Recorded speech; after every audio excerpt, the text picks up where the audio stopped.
Varmeoverførsel har den største enkeltstående effekt på chillerens ydeevne og effektivitet.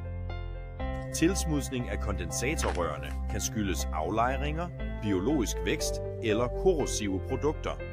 Belægninger kan også skyldes aflejring af mineraler fra kølevandet på kondensatorrørets varmere overflade.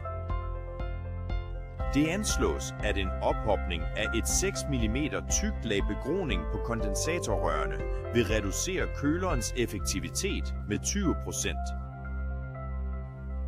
Z-Enviro præsenterer Automatic Condenser Cleaning System, ACCS.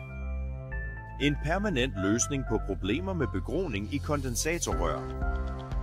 Her er, hvordan ACCS fungerer. Processen starter med, at kuglerne fra ACCS' kugleopsamler injiceres til hovedledningen, der er forbundet med varmeveksleren. ACCS-kuglerne bevæger sig langs hovedledningen for at nå kondensatorens hovedhoved. Kuglerne fordeles tilfældigt på tværs af kondensatorrørene. Systemvandet skubber kuglerne gennem rørene, og disse kugler fjerner eventuelle rester som kalk, snavs eller biofilm, der sidder fast på røret, før de får mulighed for at sætte sig fast på rørvæggene. Når kuglerne kommer ud af kondensatoren, opsamles de i den unikt designede kuglefælde, der ikke tillader kuglerne at slippe ud. Kontrolleren giver opsamlingsventilerne besked på at åbne, og kuglerne skubbes tilbage til kugleopsamleren, hvor de skylles godt igennem og venter på, at den næste cyklus starter. Hele cyklussen tager mindre end 3 minutter, og cyklusserne er programmeret til at finde sted automatisk hver 20. til 30. minut.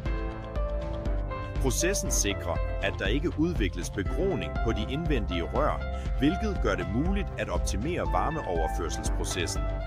Resultatet er, at varmeveksleren fungerer optimalt. Med ACCS forlænger du også levetiden på dit kapitaludstyr ved at forhindre korrosionsdannelse og eliminere den mekaniske eller kemiske rengøring, der kan beskadige de indvendige rør.